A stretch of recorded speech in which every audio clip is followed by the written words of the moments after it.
Regresamos con Froilán Barrios, dirigente sindical de larga trayectoria en la escena venezolana. Él es director ejecutivo de la Confederación de Trabajadores de Venezuela y pertenece al Frente de Defensa del Salario y el Empleo. También ha estado muy activo últimamente en conversaciones con la Mesa de la Unidad Democrática, defendiendo la posición de los liderazgos independientes más allá de los convenios dentro de esta plataforma política. Es un tema muy particular porque entendemos que en la oposición están construyendo algunas alternativas, pero dentro de la oposición también hay sus propios conflictos. Imagino que la experiencia de ustedes en el movimiento sindical para dialogar y para negociar podrá tener algún peso. ¿Cómo está el otro lado de esta historia? Bueno, mira, nosotros, me has lanzado una recta de humo, ¿viste? Que no la esperaba. Pero ve lo siguiente, ¿no? Nosotros estamos planteando que primero siempre hemos hablado en el Frente Autónomo, como también en la unidad sindical, que el mundo sindical debe tener su propio perfil. Es decir, que los trabajadores definan una agenda laboral y que, por supuesto, los trabajadores militan en partidos políticos. Lógicamente es permitido y así lo hacen, no importando cuál orientación teórica tenga cada partido. Pero que eso, por supuesto, la militancia o la conducta de los partidos no afecte la autonomía ni la dinámica de las organizaciones sindicales. Eso en Venezuela jamás se ha entendido.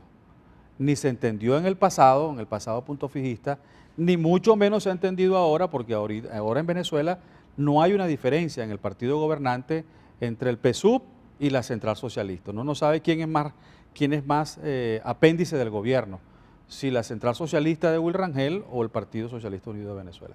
Pero eso tampoco lo entienden en la oposición venezolana. No ha habido una comprensión de que los partidos deben tener su vida propia. Eso, por supuesto, no limita a que los que militemos en diferentes partidos propugnemos porque en las próximas elecciones parlamentarias haya una agenda parlamentaria que discuta los grandes temas laborales, como es el tema de la seguridad social, como es el tema del empleo, el tema del salario, de la capacitación. Y eso evidentemente, por ejemplo, yo pertenezco y fundé un partido que es el Movimiento Laborista, ¿no? Que creemos que debe, en la próxima Asamblea Nacional, debe haber diputados, por supuesto, excluyendo los gubernamentales, porque de los militantes del PSUV y los diputados del PSUV ya sabemos cuál es su tarea. Su tarea viene en un telex que viene de Miraflores, o un mensajito que les establece cuáles son incluso las normas legales más antisindicales que pueda haber habido, como es la represión mediante leyes del Código Penal, o las leyes con la ley de costos, o la misma el Código Militar, para perseguir la autonomía de la dependencia sindical. Y esto determina, para nosotros de sumo interés, que haya en la próxima Asamblea Nacional, haya diputados que entiendan eso, que entiendan que la ley del trabajo es un tema de los sindicatos y también de los partidos políticos. Esa ley, por cierto, está cumpliendo años por estos días y además está venciendo el plazo para que el gobierno, establecido también por esa ley, para acabar con la tercerización, es decir, la subcontratación de trabajadores. Pero el propio gobierno es el que mantiene más trabajadores sin ser asimilados por completo por la empresa. Es el primer violador de esa ley, entonces. Sí, mira, primero porque la ley nació mal, o sea, la ley nació ilegal. No es una ley, es un decreto ley que por la constituyente debió ser discutida según las disposiciones transitorias, la cuarta específicamente debió ser discutida por la Asamblea Nacional.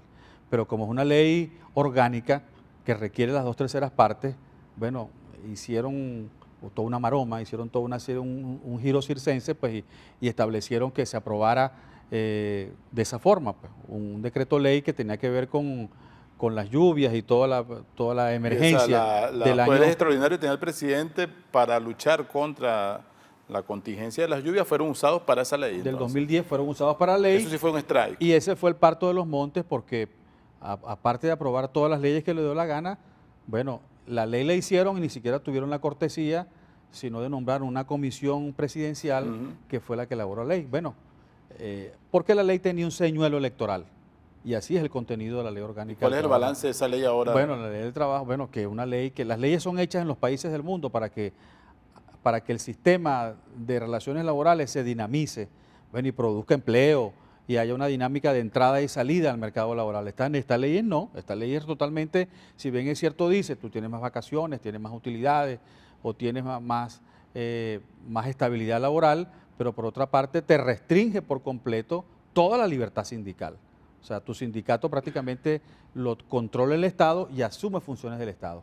Y con el tema de la tercerización específicamente, bueno, se presentó entonces como una ilusión de decir a los trabajadores, todos los tercerizados en Venezuela, es decir, que se les comete fraude, van a ingresar en las nóminas de las empresas. Bueno, vean a PDVSA o las empresas básicas de Guayana, o Corpoelec, o alcaldías y gobernaciones, cómo se ha tercerizado, o sea, se le ha cometido fraude mediante figuras como cooperativas de trabajo asociado o las famosas empresas de producción social, que va a hacer que se va a vencer el plazo, aun cuando Osvaldo Vera, que es el presidente de la Comisión de Desarrollo Social de la Asamblea Nacional, ha dicho que el plazo no se va a prorrogar.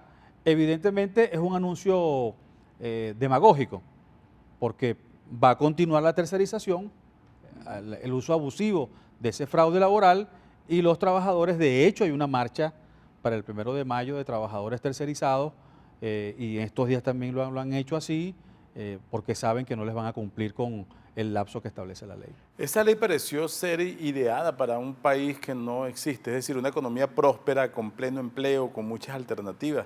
Por ejemplo, eso de los días libres, en consecuencia tú ves los sábados, muchos negocios pequeños cerrados, es difícil conseguir una ferretería para comprar un tornillo o para cualquier actividad, y paradójicamente no se ha generado más empleo bien remunerado. Exactamente, porque la ley fue establecida para que el trabajador creyera que se le estaba favoreciendo en el futuro próximo y un futuro más lejano. Mira, la ley tiene un sesgo estatista. La ley fue hecha está concatenada con lo que es el Plan de la Patria. El Plan de la Patria, que tiene un lapso de tiempo de aplicación en el 2018 y que quiere establecer una especie de Estado comunal, como bien lo llaman, que no es más que un Estado corporativo, donde la sociedad totalmente se integra completamente al Poder Ejecutivo y es controlado desde allí. Y las organizaciones sociales que emanan, bueno, tienen que estar imbricadas en ese proyecto de Estado comunal. Entonces a los sindicatos en la ley, por ejemplo, le establecieron funciones que son del Estado. Por ejemplo, la defensa de la soberanía nacional, que es un tema del ejército. Claro. Entonces tú ves a unos señores que los ponen a desfilar ahí en 1 de mayo, unos señores de avanzada edad, que incluso le ponen, son fusiles de madera, menos mal que son de madera, y los disfrazan de milicias obreras, ¿no? Para supuestamente publicitar al mundo entero que la clase obrera venezolana está a pecho batiente con el proceso revolucionario, ¿no? Y en segundo lugar también le agregan a los sindicatos competencias que tienen que ver con el control de costos, con el control de la empresa, es decir, toda una jerga teórica para que el trabajador se integre a una ideología dominante y se integre a un control del Estado. Esa ley así no va a crear empleo, y no por casualidad, entre otros elementos,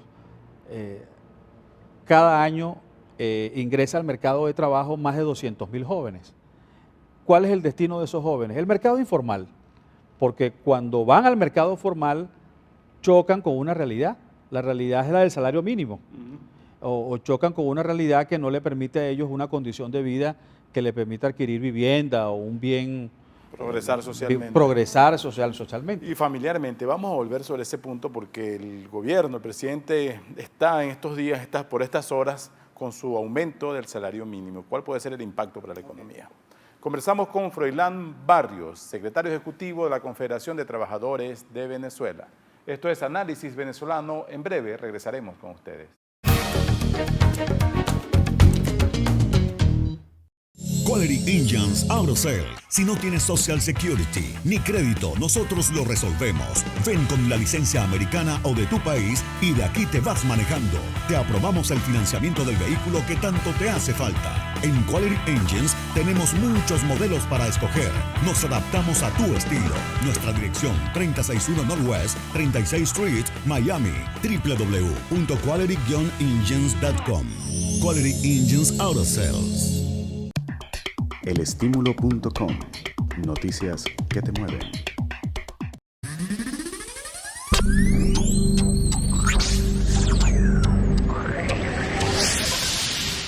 Muy pronto, Tronic Solutions, vanguardia tecnológica al mayor y al detal. Baracars Rental Car. Alquila fácil, alquila seguro en el sur de Florida. Algunos solo te dan ofertas. Nosotros las mejoramos y te ofrecemos la mejor experiencia. Te incluimos seguro, GPS y la silla para tu bebé. Te buscamos y te dejamos personalmente en el aeropuerto. Ubícanos www.baracars.com, @Baracars en Twitter, Baracars Rental Car.